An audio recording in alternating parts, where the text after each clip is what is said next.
गांव का प्रतिष्ठित परिवार। घर में बहू राधा सुबह से काम में लगी है और बेटी सुहानी आराम से बैठक में बैठी है।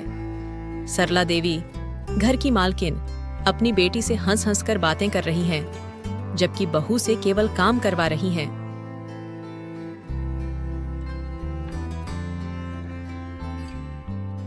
राधा, जल्दी से रोटियां बना।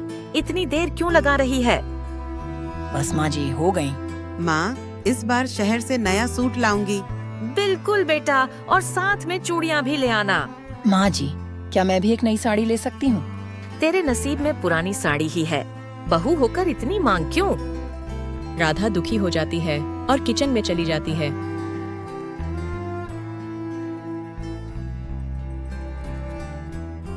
रात का समय, राधा अकेले बैठी सोच रही है। क्या बहू होने का मतलब सिर्फ त्याग करना है? सुहानी दीदी और मुझ में इतना फर्क क्यों? अगली सुबह सरला देवी चीखती हुई दौड़ती है। हाय राम, मेरी सोने की बालियां चोरी हो गईं। सारा घर इकट्ठा हो जाता है।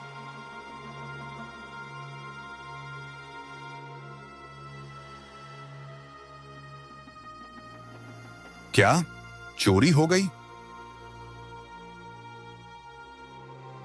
मुझे पूरा यकीन है कि राधा ने चुराई है।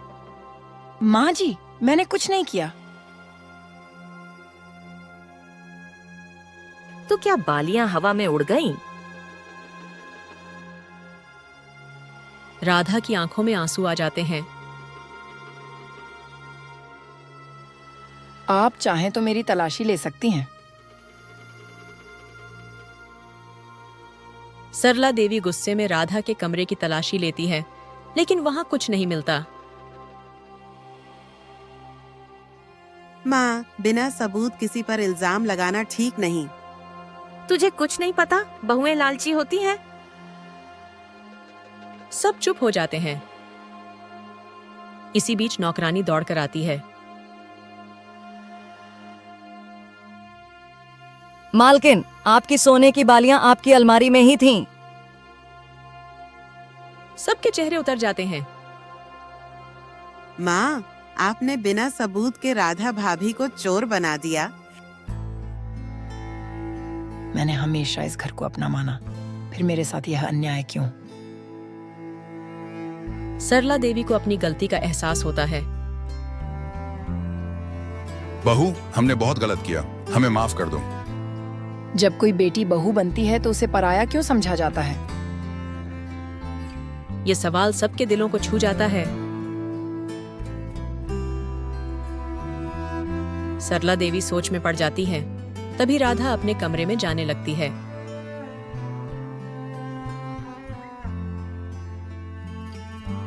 राधा, जरा ठहरो। जी माँ जी। आज सुबह तुझे मैंने डांट दिया था और फिर चोरी का झूठा इल्जाम भी। मुझसे बहुत बड़ी गलती हो गई। अगर आपको एहसास हो गया तो यह मेरी जीत है। भाभी, आज से मैं आपकी छोटी बहन हूँ, न कि सिर्फ ननद।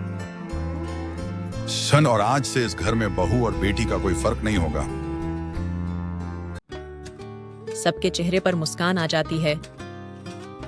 राधा, चल, आज मैं तेरे लिए खुद बाजार से साड़ी लेकर आऊंगी।